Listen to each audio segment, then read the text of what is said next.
Hey everyone, welcome to education session and today's topic is third principle of management given by Henry Fayol. In my previous two videos, I covered first two principles of management. I mentioned the link of videos in my description box. So first go and watch those videos. Now the third principle of management is discipline. By discipline, Henry Fayol means कि organisation के अंदर एक discipline maintain रहना चाहिए। अब यहाँ discipline का meaning ये नहीं है कि एम्प्लॉयज़ को शांत होके बैठना है और पिन ड्रॉप साइलेंस के रूल को फॉलो करना है। So according to this principle, discipline means following code of conduct, rules and regulations of employment agreement. जब कोई एम्प्लॉय एक ऑर्गेनाइजेशन को ज्वाइन करता है तो उसको एक एग्रीमेंट साइन करना पड़ता है।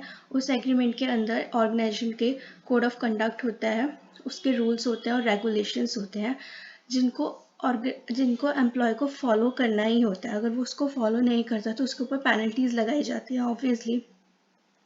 तो वो रूल्स क्या हैं? उन रूल्स को फॉलो करते करते ऑर्गेनाइजेशन में एक डिसिप्लिन मेंटेन हो जाता है और सिर्फ एम्प्लॉय को ही उस रूल्स और रेगुलेशंस को फॉलो नहीं करना होता, हमारे जो सुपीरियर्स होते हैं उनको भी फेयर एग्रीमेंट फॉलो करना पड़ता है, डिसिप्लिन का, उन रूल्स को फॉलो करना पड़ता है और रेगुलेशंस को। अब सिर्फ ये नहीं है कि कुछ एम्प्लॉयज़ को फॉलो करना है, यहाँ पे हर लेवल पे सारे सुपीरियर्स एंड सबऑर्डिनेट्स को सबको ये रूल्स फॉलो करने होते हैं।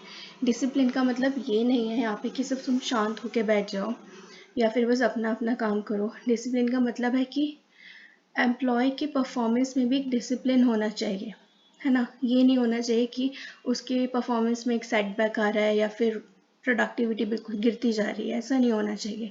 और ना ऐसा होना चाहिए कि जो हमारे सुपीरियर्स हैं वो सिर्फ कुछ एम्प्लॉयज़ को लाइक करते हैं और कुछ के साथ बहुत ही ज़्यादा अनफेयर है। तो उस चीज़ में भी, रिलेशंस के बीच में भी यहाँ पे डिसिप्लिन होना बहुत ही ज़्यादा ज़रूरी है।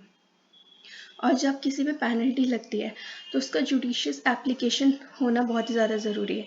अब जैसे हम स्कूल में हुआ करते थे तो डिसिप्लिन फॉलो ना करने पे हमें पनिशमेंट मिलती थी। तो वहाँ पे क्या होता था, या तो बच्चे के पनिशमेंट में उसको पिटाई होती थी या फिर उसके पेरेंट्स को कॉल करा जाता था। पर ऑर्गेनाइजेशन में ऐसी पेनल्टीज़ नहीं लगती। वहाँ पे या तो आपकी सैलरी कट हो जाती है या फिर आपकी लीव्स कम कर दी जाती हैं या फिर आपको एक डांट ही पड़ती है, सिंपल। तो हमें उनका ढंग से उनकी एप्लीकेशन करनी चाहिए। ये नहीं कि आप कुछ एम्प्लॉयज़ को बहुत ज़्यादा फेवर कर रहे हो।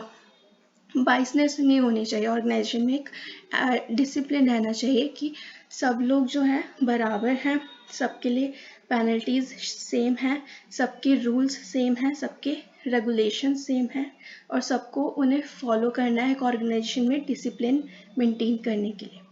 तो फ़ियोल ने क्या बताया, डिसिप्लिन सिर्फ सुपीरियर्स को नहीं चाहिए, सबऑर्डिनेट्स को भी चाहिए और हर लेवल पे चाहिए। ये नहीं कि सिर्फ मिडिल लेवल पे या फिर लो लेवल पे फॉलो कर रहे हैं, हमारे अपर लेवल पे भी डिसिप्लिन होना चाहिए। अब डिसिप्लिन के कुछ पॉजिटिव आउटकम्स होते हैं। जब कोई एम्प्लॉय डिसिप्लिन को फॉलो करेगा अपनी परफॉर्मेंस में तो उसकी परफॉर्मेंस इंक्रीज़ होगी, ऑब्वियसली उसकी एफिशिएंसी भी इंक्रीज़ होगी, उसके आउटकम्स जो होंगे वो सब पॉजिटिव्स आएंगे और ऑर्गेनाइजेशन के अंदर एक ऑर्डरली और सिस्टमैटिक वर्किंग रहेगी, एक सिस्टमैटिक कम्युनिकेशन भी रहेगा और जो ऑर्गेनाइजेशन होगा वो ढंग से काम करेगा।